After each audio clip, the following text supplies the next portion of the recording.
In this video, we predict what would happen in the One Piece manga starting chapter 995. So, let's get right to it.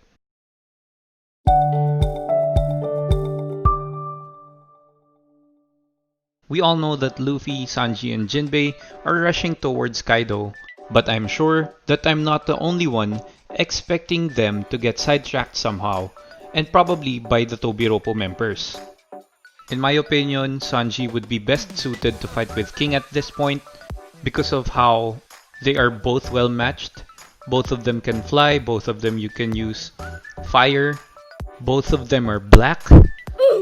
So there are a ton of similarities between Sanji and King, which makes Sanji the best character to deal with King at this point. I still believe that Zoro will end up fighting King somehow and at some point in the story, but not now. But Sanji could encounter Black Maria as well, and he might go bonkers over her. We all know how Sanji gets when she sees beautiful women, so I'm very much expecting Sanji's antics in 1 to 2 chapters from now. For Jinbei, however, I think that Whale Shark versus Saber-Tooth Tiger would be a great fight to see. And I think that even though Who's Who is just a Tobiropo member, he will keep Jinbei busy. But because of the uneven number, Luffy has to fight with someone, right? He would probably take on King, Black Maria, or even Who's Who, one of those three. So someone needs to help them out so that Luffy could get to Kaido much quicker. As of right now, I don't believe that would happen right away, and Luffy might get caught up here in this point, or at this point, because Oda really loves to have Luffy fight last. And this would be a very good chance for Oda to showcase the Scabbards. Although I think that they would ultimately end up losing against Kaido, losing 1 by 1, I think that this is the best time for the Scabbards to deal as much damage as they could to Kaido. For Zoro, I believe that he is the most suited to deal with Big Mom when she gets to the hall.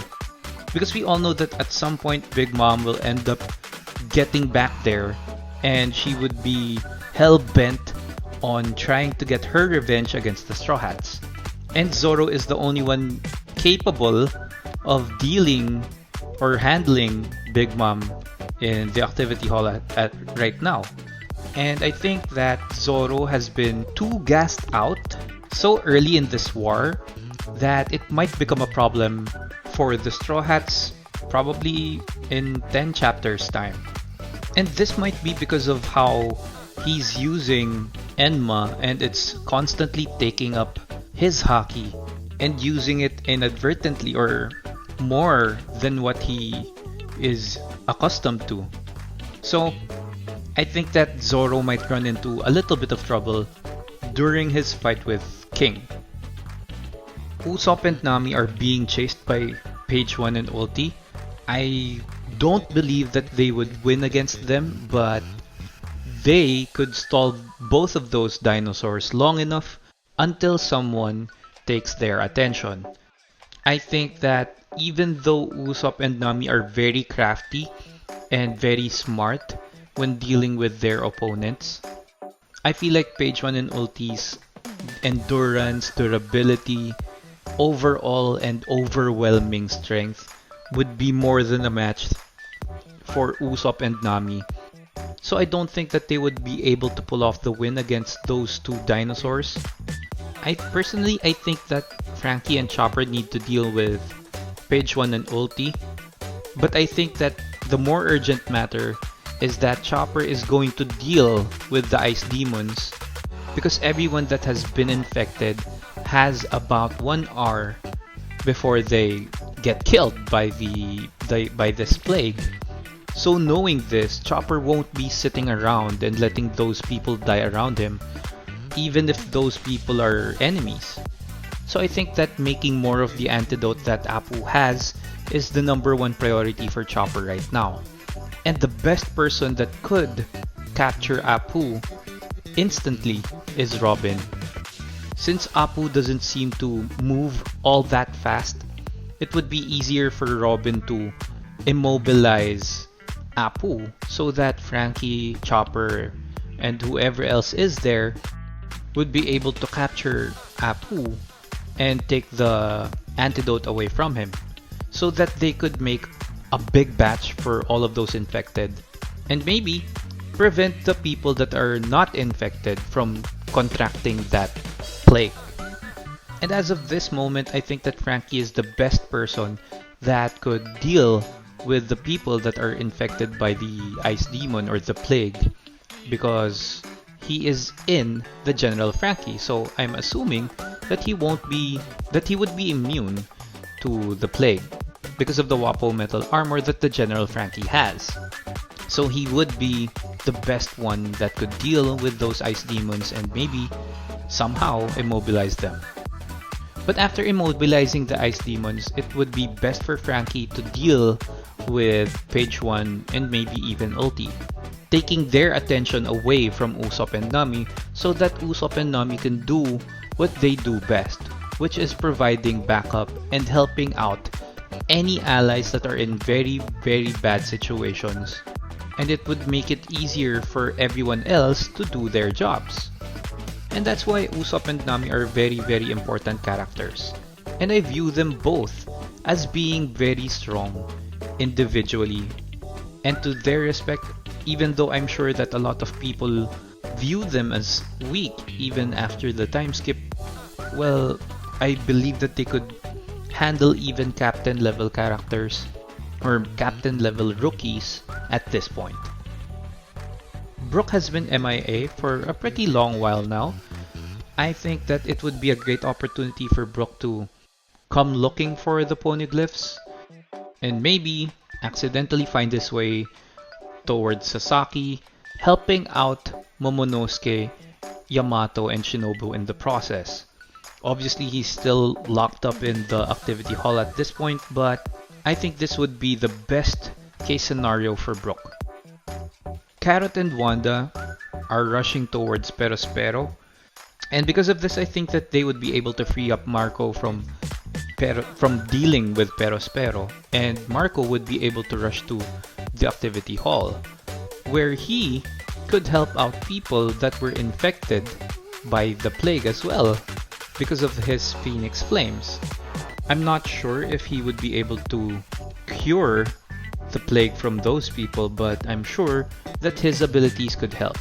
And by then, I'm sure that Big Mom has already reached the activity hall because I think that Big Mom and Marco would be fighting for a while until Big Mom delegates this fight to Perospero so that Big Mom could go to the activity hall and take revenge at the Straw Hats.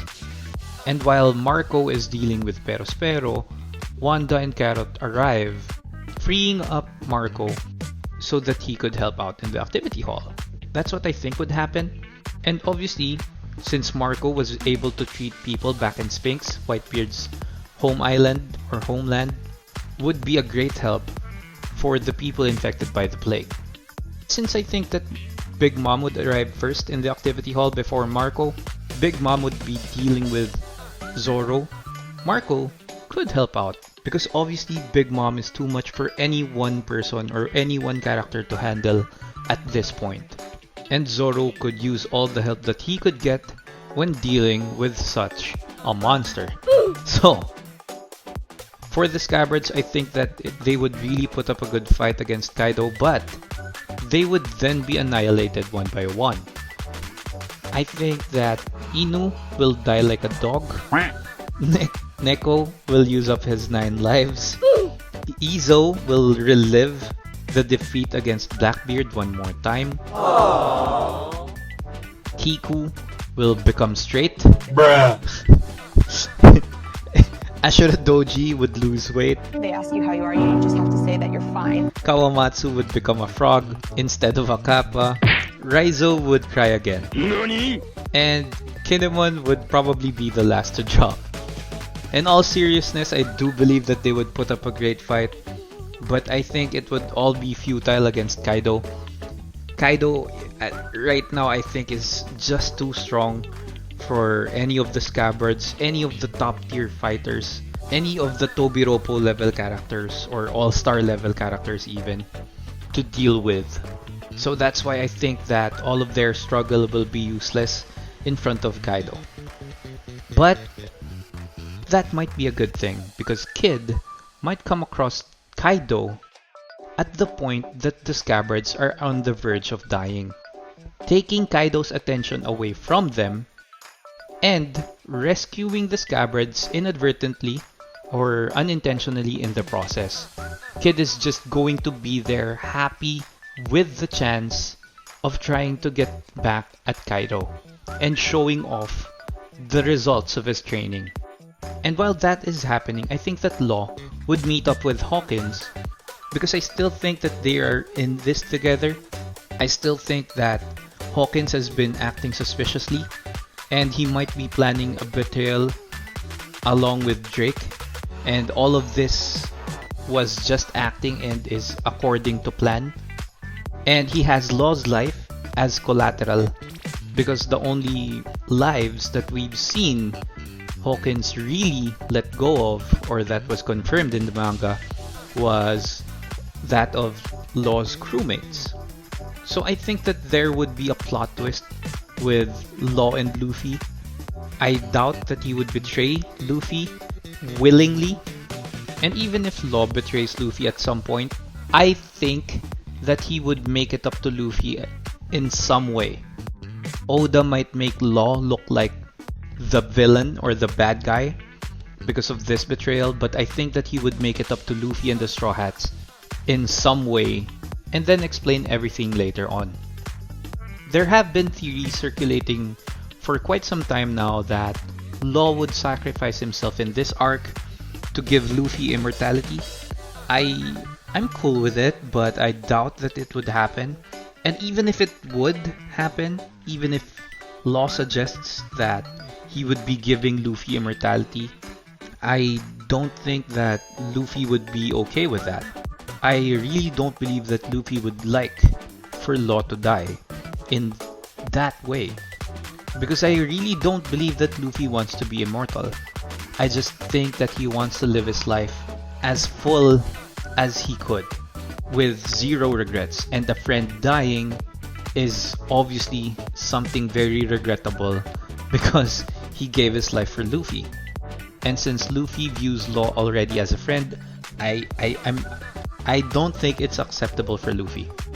Moving on, another character that could help with the fight against Big Mom would be Drake. Well, obviously everyone could pitch in, but Drake would be another big name character that could fight alongside Zoro against Big Mom. And Drake fighting alongside Zoro against Big Mom might win him his trust. Because we all know that Zoro still doesn't trust Drake at right now. And fighting against Big Mom might change things. And in my opinion, since the Ice Demons and the Plague is rampant and they've enclosed the activity hall, I think that Queen would sit back and watch. I think that Queen would be complacent for a bit because of how things are going. And I think that he would be entertained with what is happening, especially with what he did to Apu. So I think it would be interesting to see how Apu struggles fighting against basically everybody that wants to get the antidote. The Samurai Squad, the Oniwa Banshu, the Straw Hats, everyone. So I think that we're going to get treated by Apu showing off his skills. And at some point, I think that he would struggle with how Queen treated him. And because of this, he might retaliate. Especially seeing how all of his buddies in the worst generation are slowly turning against Kaido. Drake for one, he might probably see Hawkins betray Kaido as well, and that might be the final straw. Making the prediction, not mine, I don't recall who made the prediction, but a good number of the community now believe that at some point all of the worst generation characters or members that are present in Wano would fight against Kaido. Because I think that this could be the foreshadowing that could happen. Now, as for Fukurokuju, I think that right now he's helping Orochi in some way, and then Orochi miraculously resurrects himself and is surprised that he is still alive. But then he would be taking command of the Oniwa Banshu again. And the Oniwa Banshu, Fukurokuju, and Orochi would rebel against the Beast Pirates. And the Samurai Squad might follow suit because of how they have been treated by Queen. Because they could be thinking right now, well, Kaido did threaten our lives if we didn't join their crew. And now, we are being treated like we are replaceable or dispensable by Queen and his plague bullets, right? So, they could follow suit and rebel against Kaido because of what's happening right now. Especially because of how Kaido's crew have acquired or accumulated massive, insane strength because of all of the other pirate crews that Kaido took under his wing. Kaido probably beat them up so bad, and with their overwhelming defeat, they had zero choice. They weren't strong enough to make the choice, so the choice was made for them. But that doesn't mean that they're fine with joining Kaido's crew. Some of them might resent Kaido and the All-Stars and maybe even the Tobiropo. And the only reason that they're allowing this to happen is because, well, Kaido has treated them quite fairly. There are possible rewards for them to rise up through the ranks in Kaido's crew or Kaido's organization, so there is something to look forward to. Plus, they're obviously very safe, considering that this is a Yonko crew and not everybody wants to mess with a Yonko. But really, this doesn't mean that they're fine or they want to be here. With all of this happening, they should see that they are basically replaceable in the eyes of the All-Stars and as well as Kaido. And that's how they're going to get treated moving forward. And this logic applies to everybody in Kaido's organization except maybe for the All-Stars. So we might see a lot of betrayals happening further on. And maybe not for the same reasons as everybody, especially Black Maria, because I think that Black Maria has been MIA right now because she is currently doing her spy work. Because I think that she could be an underling of Stussy. Because Stussy is a CP0 agent, which is the queen of the Pleasure District. And Black Maria, being a geisha, might be working for Stussy, right? She might be a CP0 agent, intelligence agent, right? CP0 was gathering information on Big Mom and the underworld, while Black Maria is gathering information on Kaido. That's just a theory, obviously. I'm not sure if that has been brought to your attention before, but I really do believe that Black Maria is a CP0 or a world government agent. So she might be showing her true colors later on in the story. Now, while all of this is happening, I think that Jack would be recovering around the time that Kid gets to Kaido as well. So he might be quite a handful for Kid's crew to deal with. Even though a lot of Kid's crew are heavy hitters, I'm assuming they would have their hands full against Kaido and Jack. Now, for Yamato, Momonosuke, and Shinobu's case, I think that they would be stuck there against Sasaki, trying to protect Momo, but because Carrot wants to get revenge for Pedro, I think that it's in her personality to take Perospero on one-on-one. She might not want Wanda to help with Perospero. And considering she has her Sulong form, she might be able to pull it off. So, this frees up Wanda to help others out. And seeing how Marco and Perospero are outside, I think that Wanda could end up helping Momonosuke escape. Because I think that Yamato has her hands full with Sasaki, and someone has to protect Momonosuke against Sasaki's crew. I think that has a pretty solid chance of happening. But that's all for today's video. I hope you enjoyed it. Crush like if you did, and comment down below what you think Big Mom will do when she gets to the activity hall. And please subscribe to the channel so it could grow. I would definitely appreciate that. And as always, stay safe. Peace.